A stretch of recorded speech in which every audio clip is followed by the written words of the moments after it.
Hello my dear student, welcome to Indigo learner. Dear student, দশম শ্রেণীর সরল সুদ কোষে থেকে 2 এর আমরা 1, 2, 3 নাম্বার ইতিমধ্যেই শেষ করে ফেলেছি সলিউশন। আমরা এই ভিডিওতে আমরা 4 নম্বর সলভ করব। দেখো, তো 4 নম্বরে কি দেওয়া আছে আমরা ফার্স্ট লিখে নিব।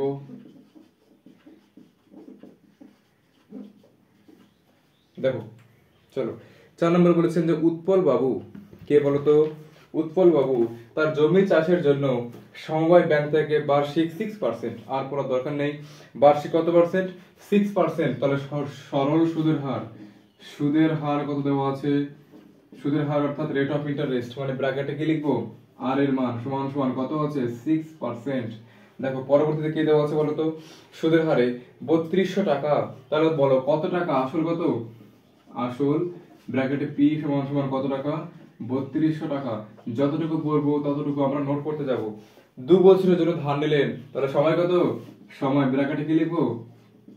টি সমান সমান কত বছর? 2 বছর। বেশ, কি দেওয়া আছে এরপরে? 2 বছর পরে সুদে আসলে তাকে কত টাকা শোধ করতে হবে? কেউ একজন ব্যক্তি 3200 টাকা ধার নিয়েছেন 6% সরল সুদের হারে। তাহলে 2 বছর পরে সুদ তো একটা হবে, সুদ তো দিতে হবেই, তার সঙ্গে কি দিতে হবে বলতো? তার সঙ্গে আসল টাকাটাও কিন্তু ফেরত দিতে হবে। অর্থাৎ 2 বছর পরে কিন্তু সুদ আসল একসঙ্গে ফিরে দিতে হবে। তাহলে সুদ আসল বের করতে গেলে আমাদের আসল লাগবে, যা আমাদের গিভেন আছে, আমাদের সুদ লাগবে, যেটা আমাদের বের করতে হবে। তাহলে দেখো, সুদের হার দেওয়া আছে, আসল দেওয়া আছে, সময় দেওয়া আছে, আমরা সুদ বের করবো কিভাবে?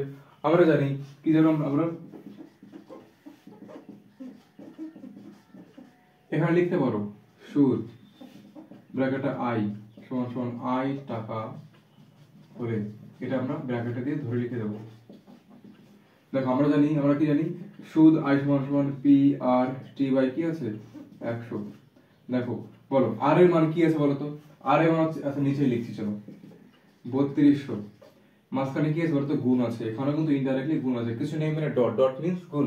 3200 গুণ কত আছে বলতো? আর এর মান কত? 6 বসিয়ে দাও। টি এর জায়গায় টি এর মান, টি কত আছে? 2 ডিভাইডেড 100। কোনো কিছু করতে হবে না, জাস্ট দুটো উপরে শূন্য, দুটো নিজের সঙ্গে কেটে দাও।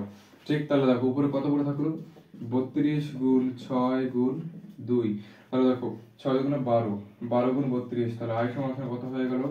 32 গুণ 12। তাহলে আই সমান কত পাবো? বিশাল বড় গুণ, চলো করি।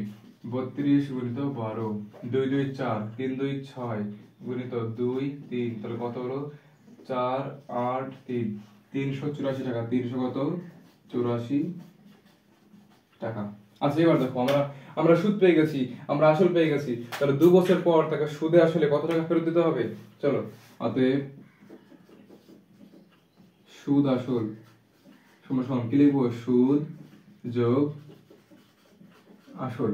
সুদ কত আছে বলতো? সুদ আছে 384 টাকা প্লাস আসল কত? আসল 3200 টাকা। তাহলে যোগ করে দাও, কত হবে? 84, 3 আর 2 5, 3584 টাকা তাকে সুদে আসলে ফেরত দিতে হবে। আজকে অবধি যদি ভিডিওতে কোনো রকম প্রবলেম হয়, যদি মনে হয় যে স্যার আমি এখানে বুঝতে পারিনি, অবশ্যই কিন্তু আমাকে জানাবে। আজকে অবধি, দেখা হয় পরবর্তী ক্লাসে। জয় হিন্দ।